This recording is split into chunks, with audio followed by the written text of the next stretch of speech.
Hi guys, this time we'll manage the health bar. So whenever the player approach till the knight, and whenever the knight hit him, each time he hit him, you can see that the health bar decrease. So guys, let's create first a new game object that we will attach to the knight as a children. So this is called sword, and I will set to it a box collider.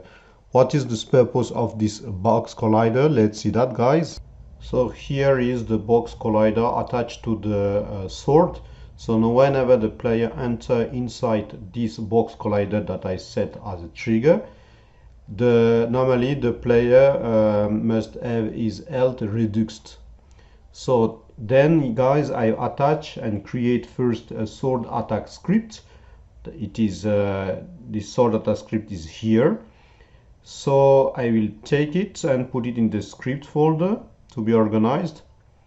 This one is nothing, just a test one. So guys, if I open this sword script, let's see what to write inside. So guys, first create a boolean called player in range and put it to false. This boolean will help you to know if if the player is inside this trigger. To do so, guys, we need the on trigger enter to the method, and I will write this condition. So if the player go inside the trigger, then guys, we have to set the player in range to the value of true. So this boolean is to know if the player is inside or not the trigger. So at the reverse, guys, if the player exit from the trigger, so then guys, we have to set the player in range to the value of false. Then guys, we have to create two new variable linked to the time.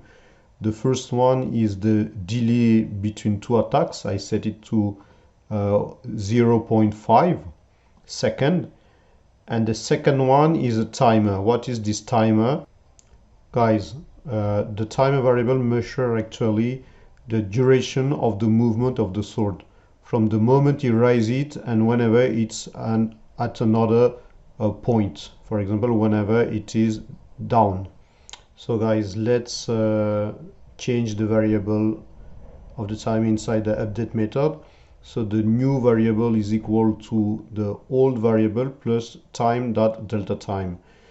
So guys, if we have those two conditions, I mean if the timer is variable is bigger than the time between two attacks, I mean 0.05 second, and if the player is inside the trigger of the sword, so we must attack. So guys, let's see the attack method. So guys, whenever the player attack, we must decrease the value of the health bar and adding some damage. And then guys, we have to reset the timer value to 0.